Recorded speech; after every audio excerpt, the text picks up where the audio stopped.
Hello everyone, welcome to the Tim Booker channel. Wishing you an enjoyable listening experience. Today, the book we're going to explore is Sources of Power. When it comes to decision making, it's a familiar concept to all of us, from significant career choices to minor route planning. Decision making is omnipresent and profoundly impacts our lives, even our futures. Although everyone strives to make the right decisions, things don't always go as planned.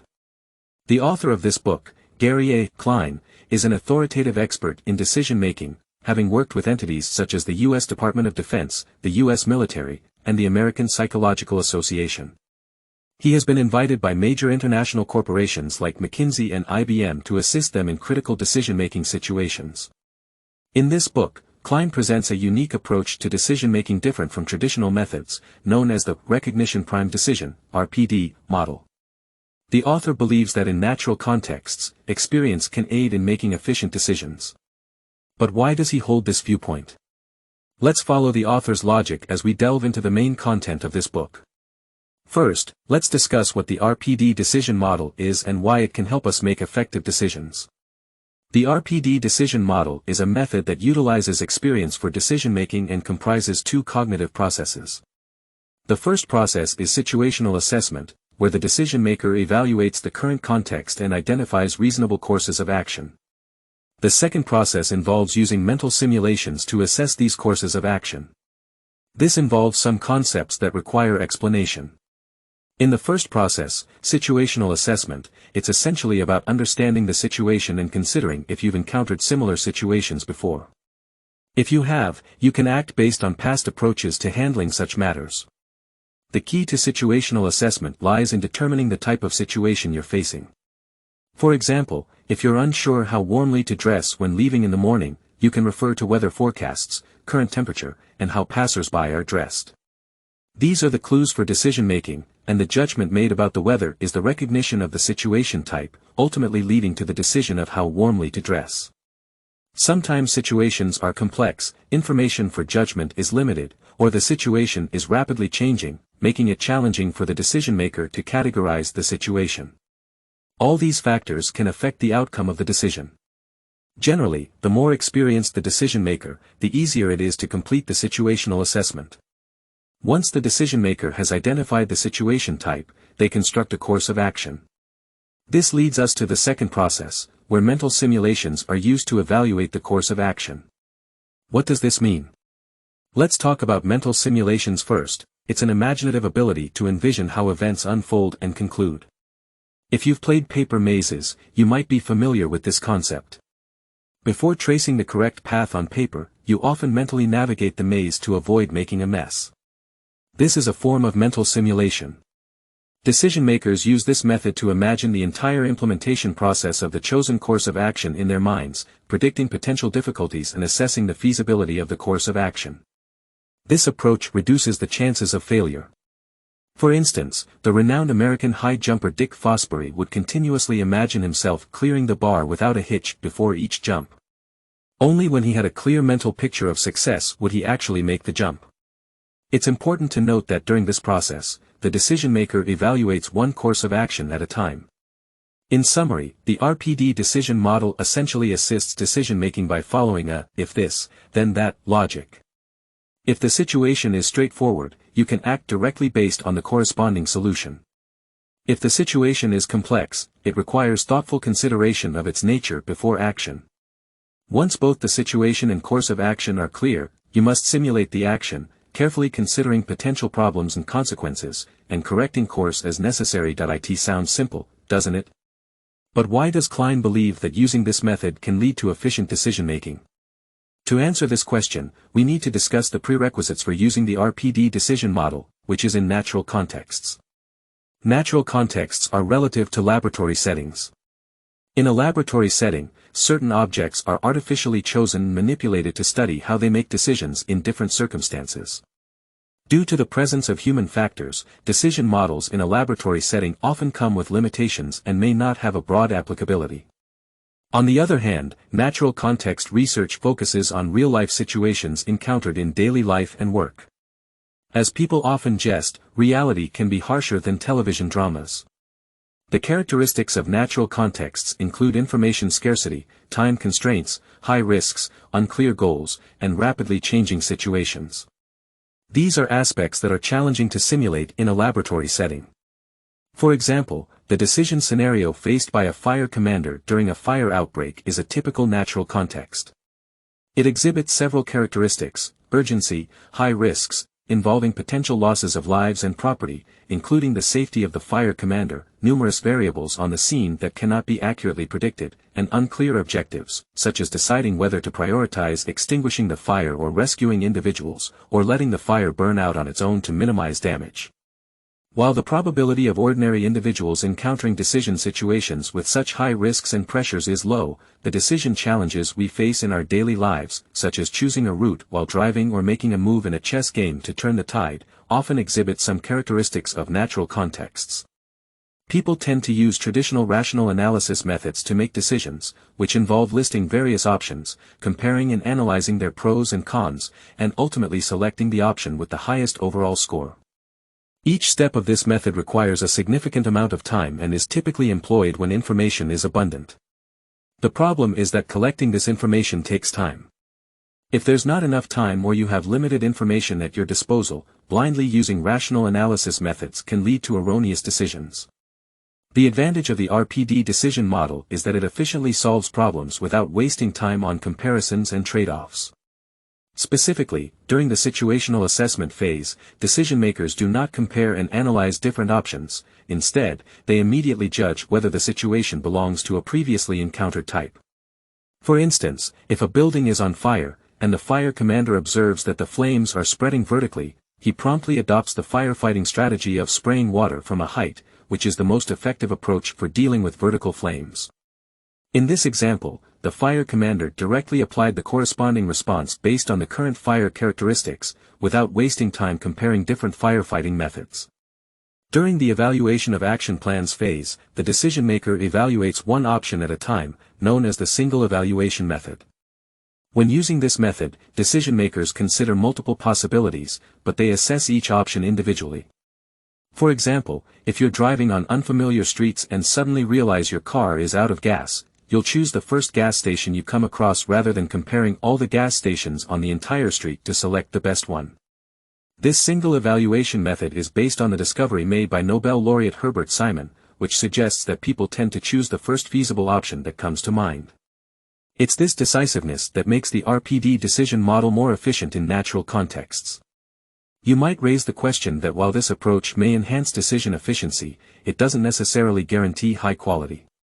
The next question is how to practically apply the RPD decision model to make high-quality decisions. This requires harnessing certain human capabilities to drive the decision-making process.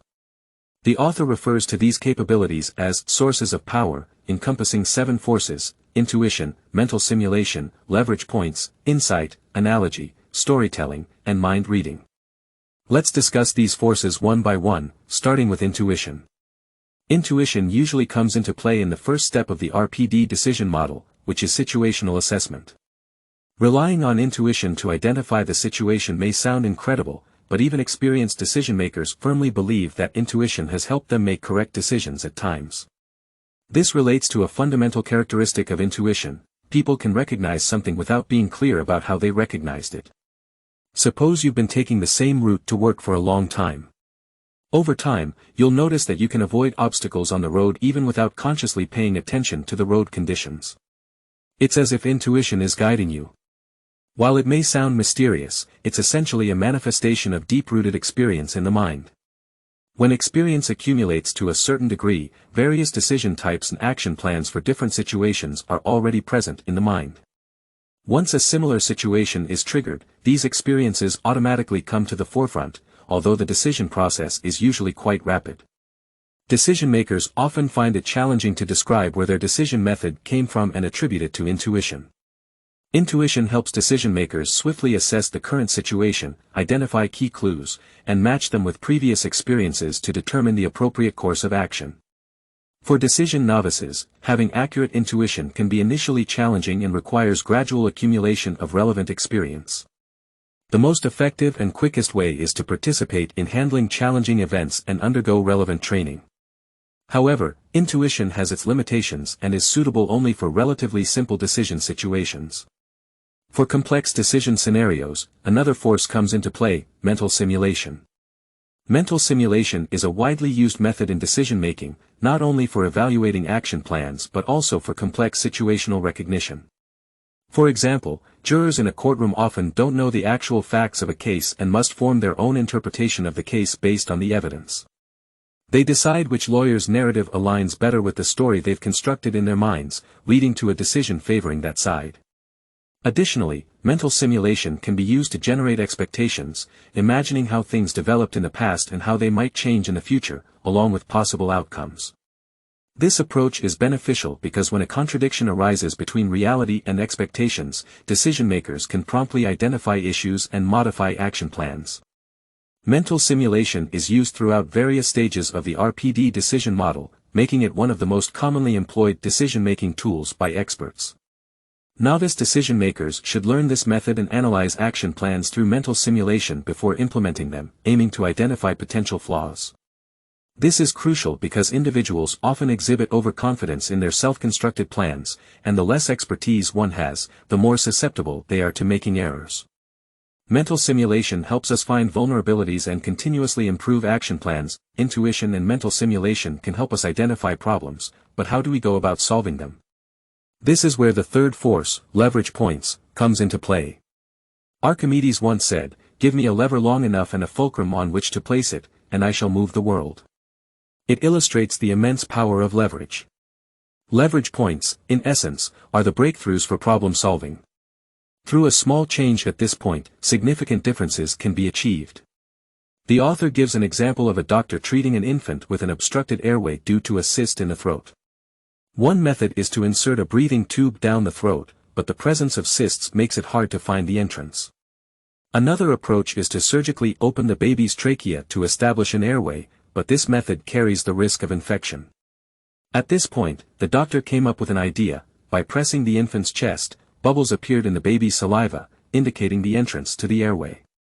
Using this method, they successfully inserted the breathing tube. Here, the doctor leveraged the presence of bubbles to identify the airway, which serves as a leverage point. Finding a leverage point means finding the starting point for an action plan. A single leverage point can lead to a fragmented action plan. As more leverage points are identified, the problem gradually becomes clear. At this stage, piecing together these fragmented action plans forms a comprehensive course of action. There are two methods for finding leverage points. One is for decision-makers to use their own experiences to identify them. The more experienced one is, the easier it becomes to identify leverage points. The second method is for situations where the problem is entirely baffling. In such cases, rethinking the scenario from different perspectives and understanding the problem in a new light can help identify different leverage points. Does having less experience make it harder to find leverage points? Not necessarily. For example, in the game of Go, it's common for teenagers to defeat adult Go masters. This is because, when it comes to finding breakthroughs or leverage points, known as tsuji in Go, it's not just about experience, it's also about innovative thinking and unique perspectives. This aspect isn't limited by experience. Therefore, decision-makers with limited experience should cherish this novice way of thinking. To view and understand problems from different angles, keen insight is essential, and that leads us to the fourth force. Insight primarily involves experts' ability to see nuances and details that novices might overlook.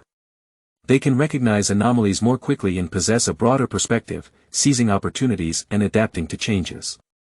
For example, excellent wine tasters can identify the type of grape and even the vintage of a red wine based on subtle differences in taste and aroma. Mastering these fine distinctions requires extensive professional accumulation, which may seem like a lengthy process. However, Klein believes that the importance of learning professional knowledge lies not only in the knowledge itself but also in learning how to perceive it. How does this work? Take language learning, for example. Some people seem to effortlessly master multiple foreign languages. Is it because they have a higher language talent? Not necessarily. For most people, they start by studying vocabulary and grammar to deduce meaning, that is, the content of the text. On the other hand, individuals who excel at language learning first perceive the overall meaning of the entire text when they read. Then, they use context to deduce the grammatical structure and word composition, ultimately achieving word recognition and grammar understanding. This holistic perception-based learning method can yield twice the result with half the effort. In daily life, we encounter similar situations. For instance, when learning to ride a bicycle, strictly following the standard steps often doesn't lead to quick mastery. Instead, it might be more effective to abandon the steps and focus on experiencing the overall sensation of propelling the bicycle forward. If you aspire to develop expert-level insight, acquiring professional knowledge is one aspect. More importantly, it's about learning how experts think. Try to understand their strategies for perceiving situations. If we liken expert knowledge to an oil field, acquiring professional knowledge is like extracting oil. It's not only about knowing where the oil field is but also understanding how the oil field was discovered, exploited, refined, and applied. When it comes to acquiring professional knowledge, it's essential to focus on learning how experts obtain this knowledge. Determine which knowledge can be absorbed directly and which requires first-hand experience. Transform expert knowledge into a form suitable for your own absorption and develop new application scenarios. After accumulating a substantial amount of experience and expertise, the next step is to learn how to integrate them into practical situations. This leads us to the fifth force, analogy. Analogy plays a crucial role in applying reasoning in various life situations. It involves comparing the current situation with similar past situations, akin to retrieving experience resources from a mental bank. Analogy provides templates for dealing with similar events, helping us recognize typical situations more quickly. Additionally, it helps set expectations and offers guidance on actions. Setting expectations involves predicting what might happen in a new situation. We use this predictive ability regularly in our daily lives. For example, on a windy day while walking outdoors, you notice that advertisements on buildings along the street are swaying. You recall news reports of accidents where advertisements were blown off and injured pedestrians on windy days. To avoid a potential hazard, you choose to steer clear of such objects. This illustrates the predictive aspect of analogy, preventing potential problems. Providing action recommendations is more straightforward. It's like students doing homework and encountering problems they can't solve. They consult their notes to find if the teacher has explained similar problems and then follow the template to find the solution steps. Analogy is a widely applicable reasoning tool, and even decision novices can draw factors for comparison from their limited experiences. It's crucial to note that the experience used in analogy should be similar or relevant to the current decision situation.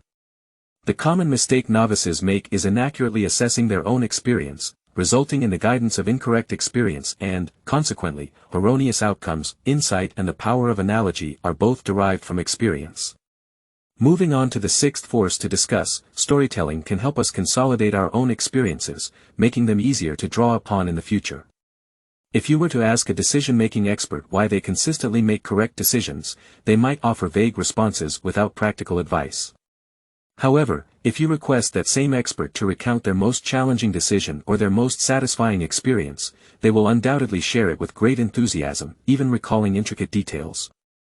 This is where the expert's most valuable decision-making experiences lie, and it's the information we truly want to know. Storytelling can be used to comprehend current events. During the storytelling process, experience gradually transforms into professional knowledge. While a good story may have a complex plot with numerous elements, analyzing the story's details can provide a more intuitive understanding of the context in which the story occurs. This understanding aids in applying solutions to similar situations. For decision novices, the greatest challenge lies in finding an excellent story. These stories should encompass a wealth of professional knowledge, decision-making skills, and judgment clues. When a decision expert is willing to share their decision-making experiences, it presents an excellent opportunity for novices to gain knowledge from stories. Before experts share their stories, novices should prepare appropriately. This includes listing the aspects they want to focus on, identifying differences between the expert's account and their own imagination, and paying particular attention to the expert's choices at critical points. Questions like, how would the expert decide if a crucial piece of information were missing, or what changes would they make if the action plan were obstructed, can be instrumental in helping novices understand their own weaknesses and reconsider information that they may have overlooked but that experts highly value. Lastly, let's discuss the seventh force of decision-making, mind reading. Mind reading is typically employed in team decision-making communication. Decision-making is not always an individual endeavor, especially for managers. Making a decision is just the beginning of problem-solving. It often requires the cooperation of others for implementation. For example, a fire commander deals with a team of firefighters who need to work together. In such situations, accurately grasping the intentions of others is crucial, akin to having mind-reading abilities. Team communication is essential for several reasons. Firstly, it enhances team members' ability to understand the decision-maker's thoughts, aligns everyone's mindset, increases team members' sense of belonging, and equips them with self-control and adjustment methods to prevent individual errors from leading to the failure of the entire team decision. Secondly, during the process of task completion, changes can occur unexpectedly. However, decision-makers may not have the opportunity to communicate every detail to the executors. Strengthening team communication helps executors better understand the decision-maker's intentions and adapt to changes, reducing the difficulty of decision implementation. Decision novices in a team often play the role of executors, passively following the decision-maker's instructions. However, when situations change rapidly, and the decision-maker cannot alter the action plan in time, novices may find themselves in precarious situations. Therefore, novices should strive to understand the decision-maker's intentions before actions commence, including the decision's goals, alternative solutions, and so forth. If they encounter decision points they don't understand, pre-communication with the decision-maker can help grasp the essence of the situation and enhance adaptability. Now, let's recap the RPD decision model. Its main feature is that it doesn't require a comparison of various options during the decision-making process. Therefore, it's suitable for situations with extremely limited time, rapidly changing contexts, and unclear goals, especially when decision-makers have ample experience. Conversely, in situations where clear decision justifications and higher computational complexity are necessary, the rational choice strategy is more suitable. In practical applications, leveraging our own strengths, such as intuition, mental simulation, storytelling, and analogy, can change the way we perceive events around us, enabling us to make correct decisions. Alright, that concludes the interpretation of how to make the right decision. Congratulations, you've finished another book. Thank you for listening to the Tim Booker channel. Please subscribe to Tim Booker channel, like, and share this valuable knowledge with your friends. Let's combine wisdom with practice to achieve our financial goals and create a better future. Thank you, everyone, and goodbye.